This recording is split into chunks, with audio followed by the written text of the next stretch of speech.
Yo, it's your man Jam C. It's your Lord Lou Bim. And we are going vocal. We are 2/3 of the pod squad going vocal today. We got one of our family members is out for the day, but she'll be back next week. Anyway, today we brought a special guest in today. We're gonna introduce this young man in a few minutes, but right now, I want to send a shout out. To my cousin. My cousin, who's actually right now, she actually created a soap line.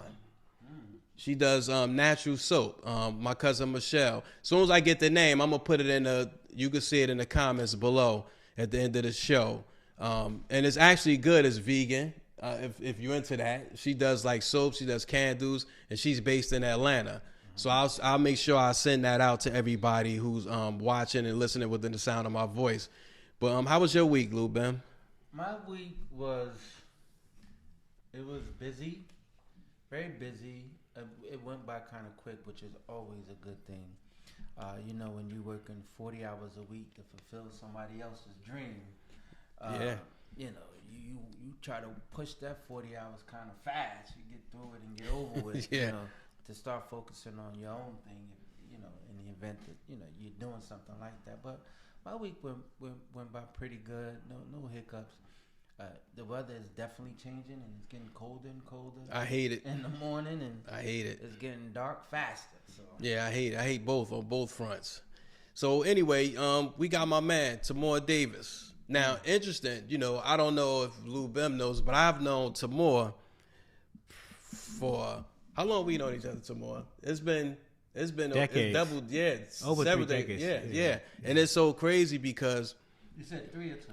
3. It's been about 3 years. Yeah. So I know you at least over 2 myself. Yeah. And I have to say, out of most people I grew up around and got the pleasure of knowing, I have to honestly say I always tip my hat to this young man because he's always been in the forefront, but behind the scene. And I don't know if that makes sense to people, but this guy and he's been involved and responsible for helping a lot of our community leaders in Newark. And he really doesn't get the flowers he deserves. So we felt it real mandatory that we bring him up on this show, because I think a lot of people need to give our kings their flowers when they here. So I want to introduce my man Timur Davis to the Vocal Lounge. We give a round of applause for Timur being here. There's no need to read the bio. You just gave an amazing introduction. Nah, this guy's king, man. I mean, my props go to him always. Always been a good brother. Yes. So Timur, where you hail from? I'm originally hailed from Brooklyn, New York. I was born in an abandoned apartment, 583 Park Avenue in Brooklyn. And the reason why I'm bringing this point up because it's so important because of the fact that where I lived at, I always seen graffiti trains. When we would go out, we look at G-Force and so on and so forth. I would go out and I would see these large trains, like you're like 2 or 3 years old, and all you see is like graffiti and stuff like that on the train. And at the same time, you go home and see the same cartooning type characters and stuff like that. And my mother was enthralled with it because she was an artist. She went to Pratt, and she taught me how to draw as a child. And so you had that, and then you also had the fact that my father was in the Nation, and then he turned Sunni and so on and so forth. So that's why I have the name Timur, Albus Hill, and my mother took on when my mother and father broke up. She took on she gave me the last name Davis, so that's what she was wearing during that particular time. But art was a very integral part of the family structure, art and music. I remember listening to African Bambaataa and a lot of good music from jazz and so on and so forth, stuff like that. And also my father was pretty much like a bibliophile, meaning that he was a book collector. He was a collector of all different types of books and different types of resources. And I remember, like when I think back, that he would always point to the mind.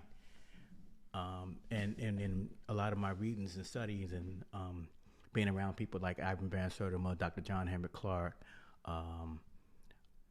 if you read the book entitled they came before Columbus, on the Easter Islands, and if you look at a lot of the locations in Central America, you notice that the statues is centered around the head, and a lot of people didn't really understand that. The reason why it's centered around the head because they believe and they understand the Olmec, the Aztecs, and all the other different ethnic groups, the Indian ethnic groups before the Columbia exchange of Christopher Colon coming into the Americas.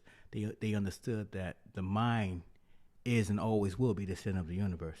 So everything starts from mind. You're right. All right, let me ask you this. So you talked about how you listen to Bambaataa, and I guess you listen to a lot of wide array of different kind of music. Yes. All right, I'm gonna stick with this one because this is my background. Looking at the state, the culture, the current state of our culture now, do you think the hip hop as you know it, like peace, love, and unity, do you think that makes the perfect fit in this time right now in the current state that black people are in right now in this country?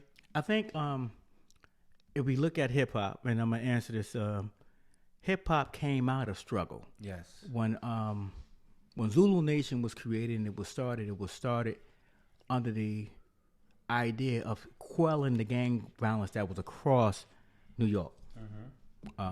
A lot of the gang violence that had taken place, and so it was he had Black Spades, if you will, was a noted gang. You had, and it was a big gang, a major gang, and in the city of New York. But for Bambaataa to be able to visualize and understand the importance of creating social engineering, a concept that get young adults into the mindset that we are all collectively sharing in this world, and we have to collectively build and take responsibility for what we're building and come up with a system of the Zulu Nation. My hat and heart goes out to him.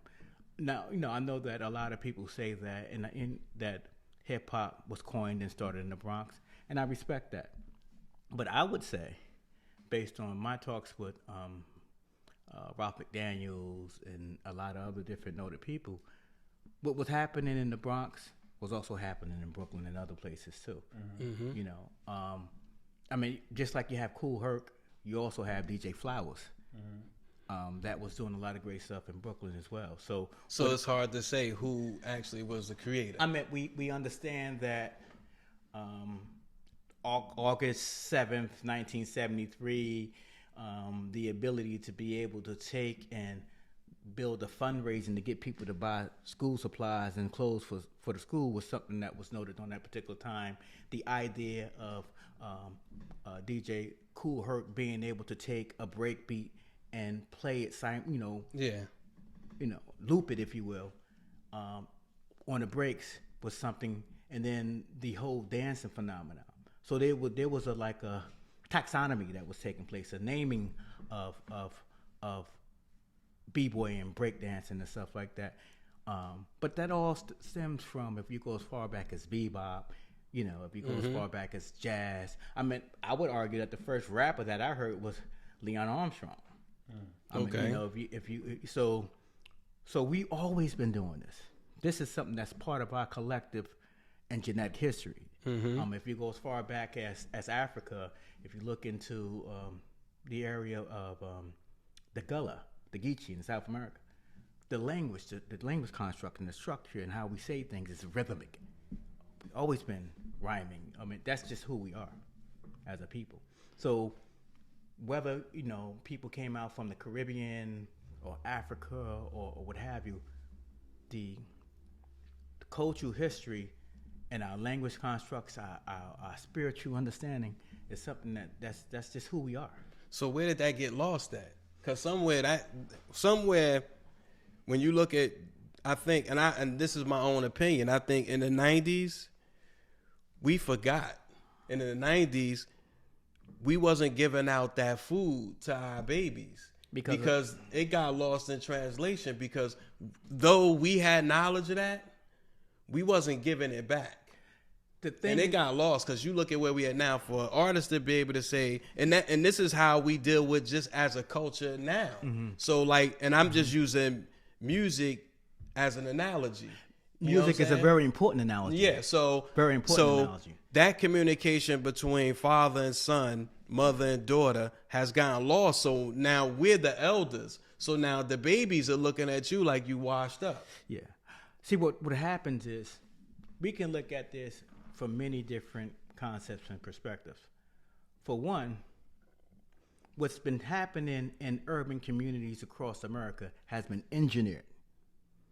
If you look at the cultural struggle for freedom, justice, and equality in this country, the inability to allow us to exercise the 4th and 14th Amendment rights, equal protection in the law, was something that we had suffered from for decades, for centuries. If you go and look at David Walker's appeal, if you read David Walker's appeal, and the way in which they actually went after, it's a brother that wrote this book on the importance of freedom and importance of freedom, justice, equality, and being able to receive your quote unquote 40 acres of a mule. They went after any and everybody that had access to that book. They would take that book from the eastern coastline and smuggle it in people's clothes and coats and so that they can get the word. David Walker's appeal is very important because the first black newspaper that was actually written by, that was developed by both John Westfirm and Samuel Carnage, actually started as far back as 1827, was something that came out of the voice of that David Walker's appeal. So I'm getting a history lesson. So what happens is when we begin to look at things, we have to look at it in its historic contents. And its historic contents, as far as looking at this, when the conquistadores came into this country, they didn't come into something that was blank. They came into a group of people that had their own land, their own resources, their own way of life, their own system of God, their own folkways, their own mores, their own constitution. If you look at the Iroquois Federation from out of New York, Wyandanch is a place in New York called Wyandanch. In fact, I used to be the director of the library, Long Island. Yeah. Wyandanch was the chief Wyandanch of 5 different nations. They had their own constitution before the United States of America even developed the Constitution. They had their own federation. They had their own way of dealing with their own. But we understand that there was an unconditional need to be able to usurp the land resources of the people. That's just the way it had went. So now let's fast track up to today. When we look at music now, if we're going in the 90s music was quelled.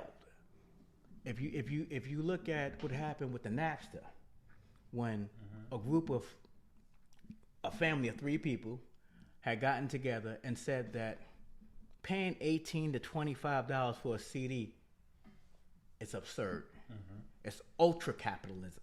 Okay. Napster happened. BMG lost millions and millions, nearly $1 billion within the first 30 days. Then you had other you had artists and companies just losing, publishing companies very concerned. Now, when we begin to look at what happened with a lot of black companies during that particular time, they were folding and closing. EMI no longer exists. You had other companies that folded at the same time because of this unexpectancy of what they actually projected for the finances from the music didn't come in. That shifted the music industry in its totality, whereby now you see algorithms and streams and so on and so forth. Yeah. And a lot of people really can't find a way of keeping up. So whenever we get into something and we become masters at it and we become affluent in terms of finances and so on and so forth, the game changes. So that we have to play catch up again. You see what I'm saying? So this happened. This is not a brand new phenomenon. So with the game being changed, But- the game changing like that, does that change the way that the message is being put out by the rappers or the way the message is being consumed by the It's consumer. it's twofold. So I'm gonna get to one point, then I'm gonna go to that. The first point that I want to make is that in 1921, W.E.B. Du Bois and a lot of a group of up to 12 black men got together and created their own record company, Oh, really? I didn't know Black that. Swan Records, during that particular time. And so when they created this record company, they was making money. That was a threat because you had people playing music, making money, and being able to create their own economy. Yeah. Right now, to this day, if you look at how much money hip hop brings in from fashion to music to publications to show, maybe a little over $2 trillion. It's a lot of money. And that's per year. Yeah. So now, that's what we know. But in terms of the illicit trade, how much money has been being brought in from bootlegging, from this, from that? That's a lot. That's the. You see what I'm saying? Yeah. So now, the reality is that we have never been allowed to control our own distribution. No. Mm-mm. And I don't think that it will happen. Not at this point. Because what's at stake is not what we're ready to go through. When you talk resolution distribution, you're talking war in a nutshell. Yeah. You see what I'm saying? And we don't have a sense of cultural continuity and socialization amongst ourselves to handle that. We really don't. And that's where I have the biggest issue with, because my biggest question to that is why. I mean, and you can, and it's a lot of layers to that onion. So, But we can peel it though. We can begin to start peeling it. One of the things is that. well, hold on, let me stop you. Did he answer your question first? Well, I think it was a two-part. Yeah, It's a two-part. So I don't want to interrupt you. I want you So to here's finish the your other point. part of Sorry. it. Now, whether or not Willie Lynch is true, the concept is true. Definitely. The ability to be able to divide and conquer and be able to control a group of people, right? We know that's true. We understand that Adam Smith's book, in his book entitled Wealth of Nations, which is one of the first major books that talk about economics, was talking about the division of labor, creating a demand for supply. And during that time, it was great for them to promote that in this country because they didn't have to pay nobody to do any work. I mean, those are facts. Those are unconditional facts. And it's unfortunate that we're not looking at that. So the same country that was yesterday and the same concepts of being able to engage in an intense cultural hegemony and control of the collectives of different ethnic groups and peoplings and so on and so forth, and also controlling not just the people in terms of economics, art, music. See, Kwame Nkrumah talked about this, is very important, that there can be no true revolution without a cultural revolution. Amilcar Cabral and the rest of those other revolutionary brothers were saying that. And once you actually engage in arts, everything takes care of itself. You see what I'm saying? So they understood that. They understood the importance of controlling and maintaining their identity and maintaining their identity with their ancestors, with the language. See, Shoko talked about this. Culture is based on, in his book, Civilization and Barbarism, culture is based on three main factors: linguistic, historical, and psychological. Why is that? It's the language that makes up the psychology and the reality. You see what I'm saying? And based on the way you see your psychology, because the way we socialize with each other allows us to speak from a broad sociological perspective. Our folkways, our mores, our this and this and that. You know, language plays a very important part of that. So, in certain African languages, when they speak to each other, they wake up and apologize. They pay homage. You see what I'm saying? When you are surrounded with around people that have hatred and language, you calling yourself your child a nigga or B and this and this and that, you're not helping it. And then at the same time, we're not reading. Yeah, that's a big key. We're not reading. That's a big key. During the time of the revolutionary struggle, even the dope addicts had a Mao Zedong in their pocket. Yeah, well, you're right. Right? You're right. Nobody's reading. The average dope addict was literate. You're right. You're right. I remember that. I remember that in the 80s. Yeah. There was still some that was doing that. I remember that. You're right. But what happens is now people are not going to the libraries. It's not in vogue to read. Yeah. So readers make leaders is fundamental. I like that. It's fundamental. I like I that. think people don't, and it's so sad that even today, the way that the education system is set up, you know, it was a time when we were in school, you had to have a library card. Mm-hmm. Yeah. You know, you had to have one. You had to go down there. You had to go to the library and do book reports. You know, but now we're so stuck on these Internet. phones and stuff like You, that. you go in the average person's house, you don't see your Bible. Now, if you have a Bible in your house, a King James Bible in your house, you should have a very, you should have an antiquated dictionary, if you will. You should have a unabridged dictionary that can actually talk about the word, the etymology of the word, the origin of the word, from what language it comes from, where it stems from. Got you. You see what I'm saying? When you go in people's houses, you believe in Jesus, but you don't have a Bible, you don't have a dictionary. How does that work? Because you can't really understand. So how what do you really yeah. understand the 66 books of the Bible, originally 70 books? Right. Right? Originally 70 books, but the 6 books that, because some of the books were taken out on purpose. If you don't understand all that, I mean, how are you going to have a Quran and not have a Bible, a dictionary, and ways of interpret the language? So what happens is we plan. We ain't really studying, we're playing. Because we want to make certain slogans and make certain statements to give the projection or the perception that we're in the know. We don't know nothing. Right. You're playing games. Right. You see what I'm saying? Because what happens is education equals freedom. Freedom, justice, and equality. True. Right? So now if it's in vogue to dumb down and be crazy and be stupid and go on stage with your thighs showing and you know, just saying anything you want, you're acting like the way they want you to act. And so now when we want to get together and say, well, we have rights, we need this, we need that, they're like Taking it serious, yeah. Not taking it serious. So what happens is, how are we administrating and governing? Where's the governance at? There isn't any. No, that's got Where's the lost governance? since the 60s. So what happens is, everything boils down to governance. And if there's no governance, then you don't have anything. You need to have a sense of governance. You need to have folkways. You need to have mores. People have business companies and business structures, and they register these companies, and but they don't have a constitution. Yeah. They don't have any bylaws. Right. They don't have any meetings.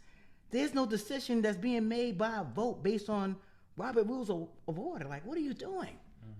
So now when we get together, but if we look at other ethnic groups, they meet, they study, they talk, they have meetings, they go do it. Or on this daytime, they have their lawyer there. We don't do that. No, you're right. And You're right. It's something that you said earlier where they didn't want that type of information to get out, right? And it was, they were hiding in different clothes. Well, and the information I was referencing was David Walker's appeal. Right. So my point is the David Walker's appeal, they didn't want it to get out because they knew how. But I tell you why though. Why they didn't want it to get out? They knew how powerful it was. But there was results of David Walker's appeal.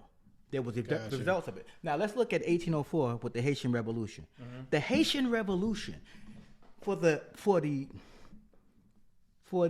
brothers in Haiti, the Dahomians that actually came from Africa and believed and studied Boukman and a lot of those revolutionary leaders that fought for their independence. They didn't just fight against the French.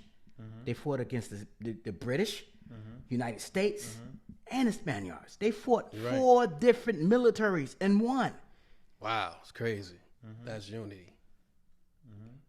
You understand what I'm saying? But what happened after that? They made sure that would never happen again in the New World. Yes, they did. All of the cash crop, most of the sugar came from Haiti, from that little country, from that little Hispaniola, that little area. All of the sugar cane, all that particular information. That means that France was rich off of Haiti. Right now, to the day, is unfortunate that these large nations are not giving back to Haiti despite What them being able Right. to build infrastructure that still exists to today in the European world. You're right. So what happens is now, I said 1804, now I have to go into after 1804. 1804. After 1804, you had major rebellions taking place. David Walker's Appeal, people actually fighting for their own independence. But you had people that rose up. Gabriel Prosser, Demarvesi, the brothers that fought alongside the Seminole Black Indians because there was a miscegenation, the mixing, so on and so forth taking place in that particular region. So that Haitian Revolution was a ripple effect, not just in Haiti, not just in America, in Africa too. It was dynamic. So what happens is the Haitian Revolution was so powerful, and we had so many resources. We was helping Venezuela be able to fight against someone Bolivar. We was helping him, giving him resources and so on and so forth, stuff like that. We were organized. We're not organized. No, not at all. But I was thinking of the appeal you referenced. David Walker's Appeal, David yes, sir. Walker's Appeal, and how they didn't want that to be circulating. Oh, no. Because of the input that was in there. This is what happened when you got caught with David Walker's Appeal. You were lucky if you got beat with an iron skillet or what have you, getting beaten and had the skin ripped off you. They would embarrass you. They would embarrass you. They would do things that were cruel. And we talk about what happened with Al Qaeda and what happened during 9/11, so on and so forth, and some of those particular terrorist tactics. There was no governance there. So whatever they wanted to do, they were deemed to do it based on the fact that you were their property. Right. Yeah. Right. Exactly. Right? Exactly. So what happens is, there's several books you could read about it. Black Law, Right Resistance by John Blassingame. In fact, he was the first. Say that loud into the mic so people know. Black Law, Right Resistance by John Blassingame. Great Okay. book to read. Also wrote by, it was written by, what's that? The Mary Frances Berry, the historian. Okay. So, and this is interesting because John Blassingame actually is related to the John Blassingame that actually published Black Men and Black Women magazine. Wow. Yeah. Okay. So now when we look at the power, I mean, this brother was changing things and doing dynamic stuff in terms of history. If you read Kenneth Staff's book entitled Peculiar Institution, it's a sister that recently published a book entitled They Were Her Property by Stephanie Jones Rogers. She graduated from Arts High, received a PhD from out of California. Okay. So there's a lot of books that you can read, but reading is not enough. No. So what happens is, and I see a lot of brothers that say, well, they're this, they're that, but I don't see no discipline. And some of the things that we do to our own is worse than what other ethnic groups have done to us. Yeah. Right. I agree. Agreed. And, but I was my point in trying to say, and we don't have to. We can dip into the driveway and come right back. I don't have to stay deep into it. But the David Walker Appeal, in the way they didn't want you to see it, is similar to what we see today, with the same movie or the same text with the brother Kyrie Irving. Just all he did was post it on Instagram. That's all or Twitter, wherever he put it. He didn't put a comment whether he liked it or disliked it. But for some reason, they outing the brother for putting something out. But we forget that we see, the thing is this, right? The reality is that we're living in a world of intelligence and the police state. Everything is being watched. Everything is being listened to.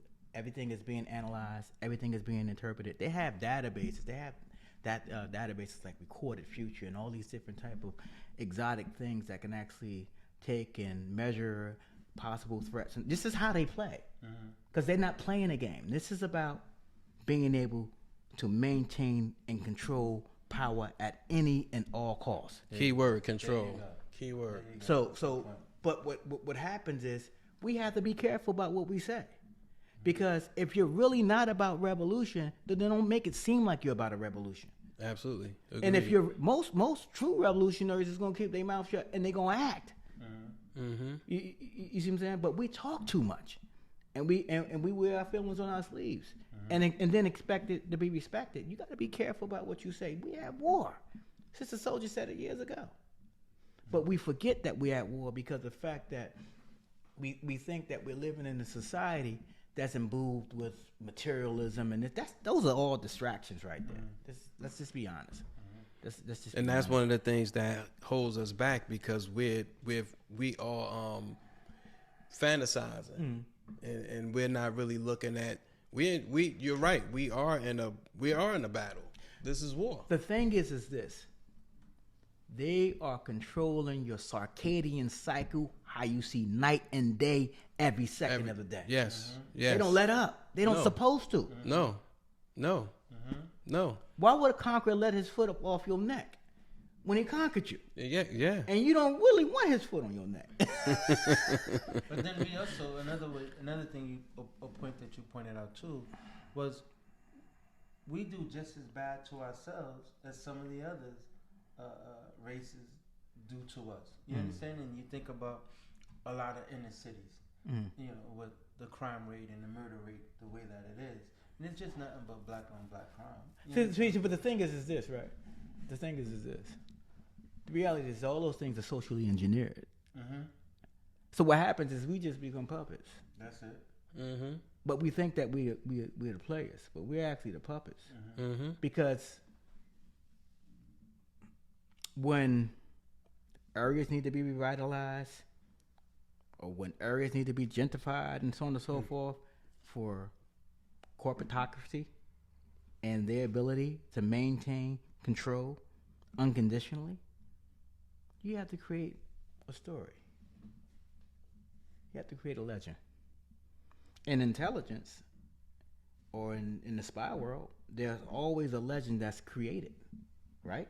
To be able to subdue, to circumvent threats, to give you the perception. It's a game of espionage at the end of the day. Yeah. You're right. Is how you play the game. But we're not looking at it like that, though. No. We're looking at it to say that they're going to fight fair. No, they never No. could. And when I say they, it's not just white folks that's part of that collective. Right. It's global. It's global. It's global. It's a cultural hegemony that exists to be able to maintain unconditional control at any in all costs. Read Mbasi Moyo's book. No, you're right. Dead Aid.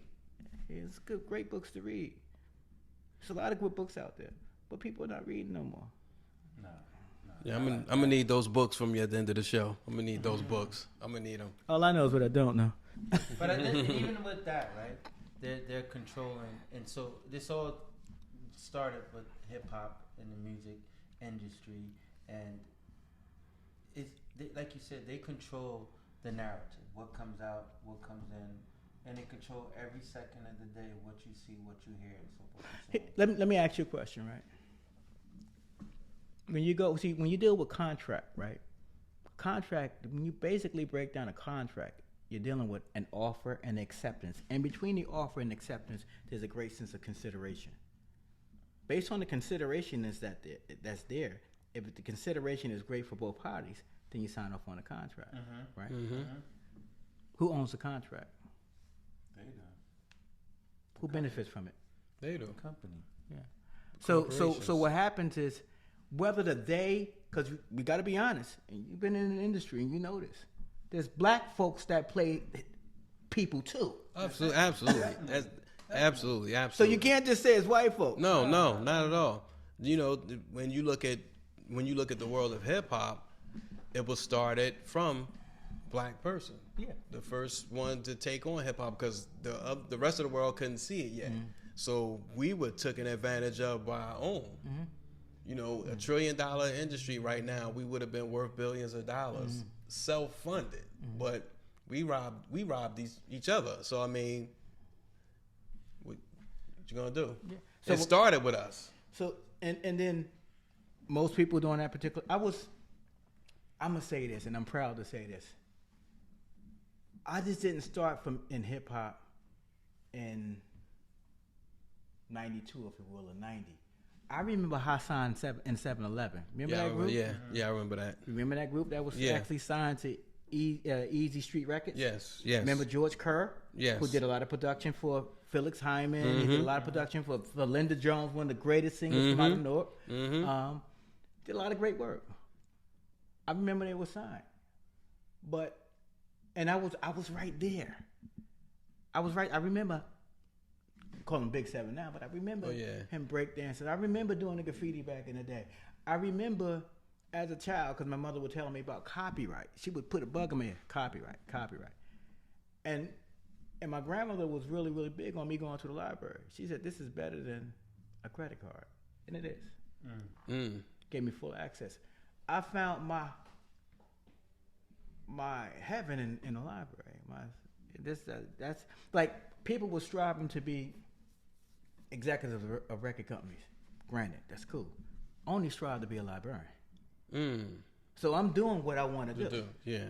You see what I'm saying? Bless you, man, for that. Bless you. So everything that I set out to do now, did I assist our brother, our mentor, Hafiz Fareed with Thug Angel? Yes. Maya Angelou movies, with anything that he came with. And so we had an exchange. You know, he had fine threads, you know. Yes. So what happens is I help him out. He give me clothes and it's a barter system. Yes. Like, bro, I need help with this. Next thing you know, I come outside with suits and he come with suits and all that. Yo, I don't need this no more. But I needed that because that's where I wanted to go. I wanted to go in the library and I had to look presentable. Yes. And there was a lot of different instances where brothers would actually say, yo, I'm trying to leave the street alone. I need your help. I need you to help me with a resume. I need you to help me structure a letter. I need you to do this. Then they'd be like, yo, I'm leaving. I'm not in the game no more. Here's some Maurice. Here's this. Here's that. Brothers to take me to Pratt Institute when I was going for my master's when I didn't have enough money to get on a bus to. Wow. You see what I'm saying? Yeah. So my hood was looking out for me because they wanted somebody to win. Right. Yeah. Right. They wanted somebody to win. So I remember I was walking up the street, Clinton Ave, and one of the brothers, good brother, I ain't gonna make mention of his name. He's like, "You only getting $5 an hour for now." And I responded, I said, "Yeah, you're right. That's right now, but that's not my future. Yes. The $5 is gonna get me to the $100 an hour or more." Exactly. But what happens is the brothers was there and they saw it, and when they seen me come home with the diploma and the degree, and they seen me stay consistent, they was like, "Yo, I didn't want to be. I want to make sure that I help my people control their intellectual property. I want to make sure that they understand the basic concept of what a contract is. I want to make sure that I help my people say, here's a certificate of authenticity for your artwork, and I want to help them with stuff like NFTs and stuff like that. My role is not to be in the limelight like that. That's not what I do." And that's one of the reasons why I feel like it was a need to have you on the show because, like I said, we've known each other for some time. And I think a lot of people, just in general, there's a Timur around the country. And so somebody who's watching this can relate to whatever it is you're talking about right now, and that's motivation because it's always motivation, not just to have platforms like this, but to listen to brothers like you talk. Because again, we both speak to Hafiz, and like I always tell Lou Bim and Sha Money is like I get a lot of information from guys like you, and it helps motivate me throughout my day. Because I've always been highly motivated. And to your point, the same thing. People saw greatness in me in the hood because I didn't have to do a lot of things in the street because I would have the local stick up man pull me to the side. I'm like, "Yo, you need to be in the studio." And I used to look at him like, he just robbed somebody. How you gonna tell me I need to be in the studio? I learned that God saw something in me that was greater than this. And I think each one of us all have a messenger speaking through somebody else. It's whether or not you choose to take that on or not. When Allah, the Creator, Yahweh, whatever you choose, whether you want to go from a henotheistic perspective, it's all good. Whoever you choose to be your deity, I'm not for it, I'm not against it, or whatever, that's on you. But the thing is, God always sends a message. You got to be able to be receptive to that message. Exactly. Because that little small message can actually save your life. Exactly. You know, exactly. save not just your life, but other people's lives. You're right. You know what I'm saying? People that are connected to you. But one of the things why you're here today is to promote your magazine, D-Funk. Just give us a little background. What D-Funk is... Sorry. D-Funk was started like Soul One. I'm quite sure y'all know Soul One. Sire from up on Hayes Home.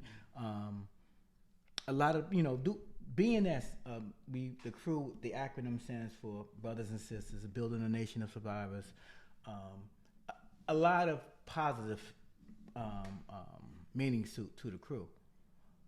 I remember from Arts High School, I would meet with Soul One, Sire. We would go down to the library, and while I was in the library, we was talking. I would sketch, wild style letterings, characters, and stuff like that, because that's what I do. But I was always going to the annotated bibliographies, because we would be downtown debating with people, and we was known for being witty, like heady and going back and forth, and we would debate all different types of groups, and I would always go to the annotated bibliographies, meaning the books about Malcolm X. So I wanted to get every book and be like, yo, so use that book here. And that's what I would do. And then, like, one of the people working in the library was like, you doing library work? I said, no, I'm just helping my crew. They said, this is, you got something here with this.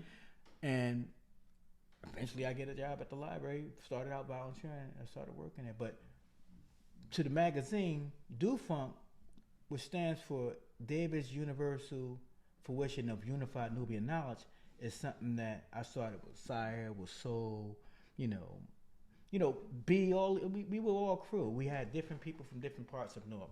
We had people in the West Ward that were writers.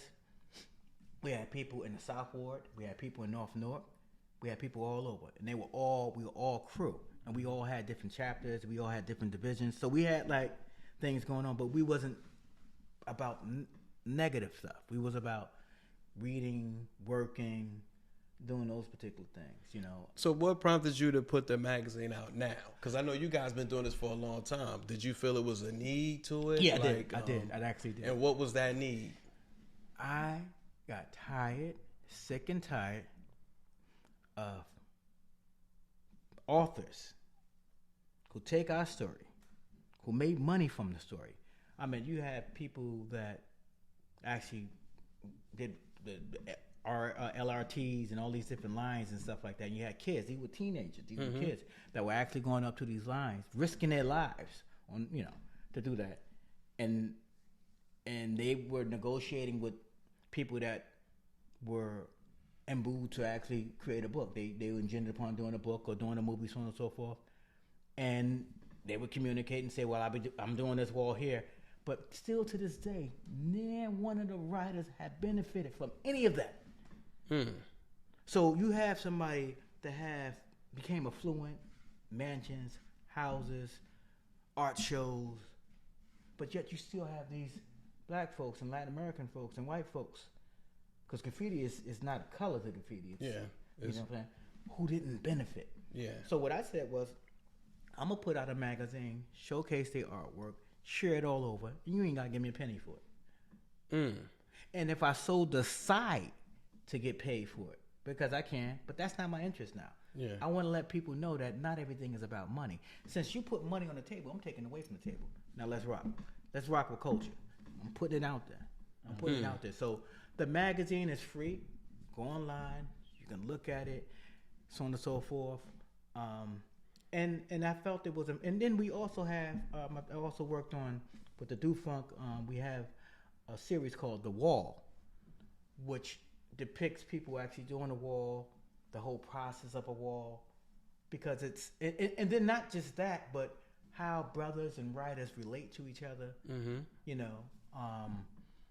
to really talk about the culture and let the culture explain itself. So the main character in The Wall is the artwork. Okay. Not so much as the people. We want to get away from the artists, the names. I don't care how much money you made. I don't care what clothing line you work for. When you hit this wall, we just want you to rock and let your art speak for itself. Nice. So I did it because it was needed. Okay. I did it because we have to let them know that money shouldn't be our end game. Our end game should be culture and culture always. If there's no money, before there was any concept of any money, we always bartered. I just made mention of that. Yes, yeah, absolutely. Here's some services, here's some shirts, pants, so on and so forth, stuff like that. That's an economy. Okay. There's an economy that's existing. Absolutely. So what happens is we think that there's no economy if there's no money. You're right. You're right. You're right. The people make the economy. You're right. We make and choose what we can have as an exchange. Mm-hmm. Right. You see what I'm saying? Right. But what happens is we had our own world. I mean, even if you go as far back as Tulsa, Oklahoma in 1921. In fact, I was up at Martha's Vineyard 2007 when we was closing the deal with Charles Ogletree for his book entitled The Presumption of Guilt. Okay. I While read up that book. there, Yeah, I read that. While up there, we get to meet the survivors of Tulsa, Oklahoma, and they gave us their understanding of what was taking place. They said, one of the brothers said, he was about 102, 103, sharp, shoes and everything. He said, we had oil money, meaning that we had our own. And when they actually went in and bombed and really dismantled the community. That's where the Black Wall Street was. Black Wall Street. Yeah. Black Wall Street. They had enough reserves. They had enough things set up where they had bricks built right back up on their own. They built the whole community back up on their own. Wow. Crazy. Yeah. Because of the fact that there was a collective of people that had an interest in the community and making sure it was maintained. It all started from a difference of an argument over nonsense. But that's when they was able to show their level of power. Yeah. You think that you bombed us? Oh, we got stuff. We got more stuff. They got money reserved. Yeah. We good. We good. Wow. So, and then you have numerous accounts of those type of incidents that had taken place in this country, from Rosewood to other places as well. And it shows. I just made mention of how Black Swine Records was dismantled due to the fact that we were able to create a record company. 1921, the first record company in this country. I'm gonna look that up. I didn't even know that. I was unaware of that. Wow, that's dope. All I know is what I don't know. I'm just a lover. Yeah, no, you're right. Hey, listen, I got you. So, all right, so let me ask you. I know we about to close out shortly. So, what's your hope? I know you got the magazine. What is your hope for the culture moving forward, and are you contributing to that vision? I contribute to it every day. My role is to play my role as a librarian and be the savior in that way. Okay. And you're doing that. I do it every day. You're doing that. I don't see am I behind the scenes with trademarks and contracts and this and this and that? They like talking to me because I'm a bit aloof and I'm not, so people like to come to me. Have I done a lot of stuff, a lot of great stuff? Yeah. Would I continue to do it? Yes. But I don't care about that limelight. My role is to be in the library. Okay. My role, am I working with the Tupac? Not Tupac, but we do have another Tupac project. But am I working with the Maya Angelou project? Maya Angelou, Reflections of a Blessed Soul. Having a lot of fun with it. I'm clearing a lot of photos, a lot of images, a lot of pictures and stuff like that, and it's real. It's a meaningful project. I like it. That's very important. Yeah. The projects that I get involved with, I can choose to get involved or not, because I don't need to be involved with a project. I talked to somebody the other day. I said, you know what? I tried to help you with your constitution. Talking to the group. Tried to help you with your bylaws, and tried to help you with everything else you need. It's becoming a headache because of the fact that you're more engrossed with ego opposed to being collectively working from a collective perspective. And some people just don't know how to work together. So why don't you just make that a disclaimer moving forward? That would be my disclaimer. If a bridge has been burnt before with me from dealing with past clients, that's my disclaimer up front. No, what happens is I didn't have to even go to the disclaimer. I said I walk away from the table and I'll let you figure it out. Yeah, because that's Because what nuts. happens is, I gave him my spill. I gave him my clause. This is what it is. Now, if you want to do it, and you can't govern yourself, governance, self, Yes. then I choose not to be involved in any capacity. I'm done. I go back home and work on another canvas, or play with my, to help my daughter, with her a portrait or so on and so forth like that. I have a family that I love and that I like being around, but I take time away from my family to be able to engage others. I don't have to. I really don't. I think that's the thing people take for granted. They forget, when you help a lot of people, people forget that you're still a human being. Because what happens is that when you do it so much, people think you're supposed to do it. Exactly. Yeah, exactly. And they think that they're entitled Right. because you're supposed to do it. Mm-hmm. That's one of the reasons, like I said, that was a major reason why we had you to the show, because a lot of people don't understand what you've done.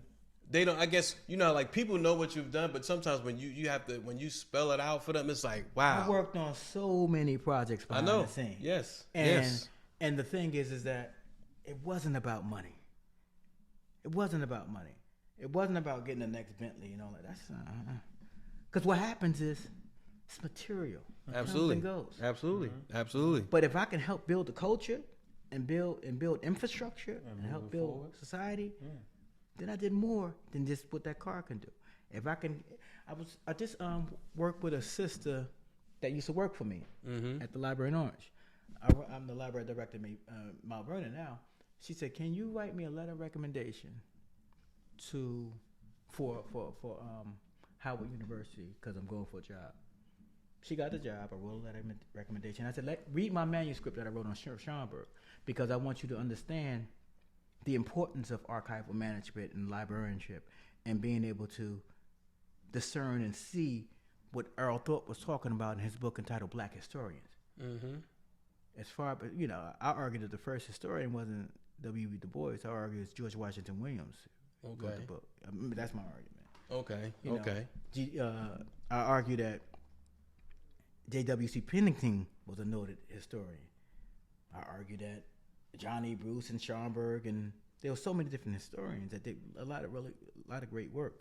So my thing is, I like to read not just the historian, but the people that understand the historiography of the history. Gotcha. This philosophical interpretation of the history. You get in there. You surgical with that shit. It's not just for, some people get history and then they just hold it for memory. Able to just regurgitate it back, but not really understanding, like you said, the philosophy of it. Yeah, see, history is not about days. Right. History is not about days. That's the wrong way of teaching history. History is about the circumstances, the philosophical spin. So there's a lot of different other social complexities that's galvanized. That's galvanized that's very impactful. That's very impactful. That's heavy. Okay, listen. Well, we got to segue because you're giving us a lot of food to eat. It's Thanksgiving over here, so and I dig that. We're gonna segue into the show. Get your shit together. We definitely gotta have you back again for some other. We got some other things coming up. We definitely could use you. You grace us with your presence. We really appreciate it. This part of the show was where we like to tell somebody to get their shit together. And judging by everything he just told us, there's a lot of people that need to get their shit together. So, cultural, shit. Jesus Christ, I don't know where to start from that. Listen. Let me explain. Get your shit together is something that we give to the people, non-judgmental, because we in the Vocal Lounge, we don't judge, we just give our opinion. And whether you like it, good, bad, or different, we give it to you. Even we've turned the mic on ourselves, camera, and put the lens on us included. So I don't know if who wants to start up to get your shit together. Would that be you, sir, or I could take off, whatever? You could take off. Let me get mine. All right. I don't know if you guys are aware of this, but my Get Your Shit Together is going out to this social club that they allowed to start throughout the country, and it's called I don't know if you've heard of the Satanic School Club. You heard of this? Oh, wow. And it's where it's a social. It's supposed to be elementary. It started at elementary school. They have several clubs right now in Pennsylvania, North Carolina, It's a majority of them, I believe, are in North Carolina, and it's they quote unquote non-religious club. It's supposed to be a social club, but the Pentecost, the devil sign, all of that's their logo, and they say, well, we don't teach religion, we don't, we just play games all day. But it sounds like to me they just really trying to get you in to feed you. Because it's elementary school right now. Some of the parents are protesting, but as you know, you can't really protest a club because it's a club. And as long as they're showing you this is what we're doing, that's what they're allowing to happen. My advice to these parents out here, they need to get their shit together and pay attention. Because if you're not sure about your child being in a social gathering with that, and you're Christian families, because I'm sure no Islamic families are involved in that, but these are Christian families that are allowing, some of these parents are quote unquote Christian, allowing their kids to join these clubs. The schools are fighting against it, but the clubs are growing nationwide. So you'll start hearing about them. If you haven't heard about them yet, you'll start hearing about them as the year go on. But they need to get their shit together. I never even heard of that. That's going on. I would say from because I'm not going to use the word, but I would say people need to really consider that there's a whole slew of people who are adults who went through a lot of childhood sexual abuse. I think it's important for them to consider some counseling. A lot of them are not allowed to move forward with their lives because they don't have that sense of confidence, because that situation pretty much was like impact upon their brain so much that it's like a record, and the grooves are messed up. So I would suggest that they read the book entitled Sexual Healing Journey by Wendy Maltz. I would suggest that they read what is that? What's the sister name? She recently passed away. The Best Kind of Loving by Gwendolyn Goldsby Grant. Okay, those are good books. I would advise them to read Amos Wilson's book, Black Male Adolescent Violence, Its Remediation and Prevention. I would advise them to read Naeem Akbar's book on psychology. There's a lot of great books, and we kind of miss that because we have to consider that we have to actually help our people grow out of situations too. Yes, agreed. So get your shit together. That's it. That was heavy. Yeah. I guess I really can't get your shit together. I don't know. Maybe I need to get my shit together because I don't have a get your shit together. And that's cool. That's cool. You close out the show if you like. No, that's fine. I mean, I'll come back with a bigger one and a better one. Like you always do. Yes. And as always, it's your man Jam C, and we have officially gone vocal. Again, your man Jam C. Your Lord Lou Bim. Shout out to Shy Money for not being in the building today, but she will be back next week. And shout out to Mr. Timur Davis for gracing us with his presence. Yes. We really appreciate it. And like I said, wait, how can it get? We're gonna give us your contact, your email, however you want to be contacted, if you don't mind, or we could leave it at the end of the show. We'll have it. Yeah, it's my contact is my first name, T as in Tango, I as in India, M as in Mary, U as in Umbrella, R as in Romeo, .davis@gmail.com. If you need any resources, any information, I'm always available to share and help people grow. The magazine is free. The digitized magazine is free and open to the public. I'm working on a digital platform where people who want to purchase the magazine in its physical platform, that's their choice. But my objective is to be able to make sure that people have access to information. This to let the public know we have encyclopedic information about or compendium, because there's no real complete knowledge, but we have about maybe 1,600 pages of information that we developed with the 13 magazines that we have thus far. Okay, and that's one to grow on. And it's your man Jam C. Lord Lou Bim. And we out. We going vocal. Peace.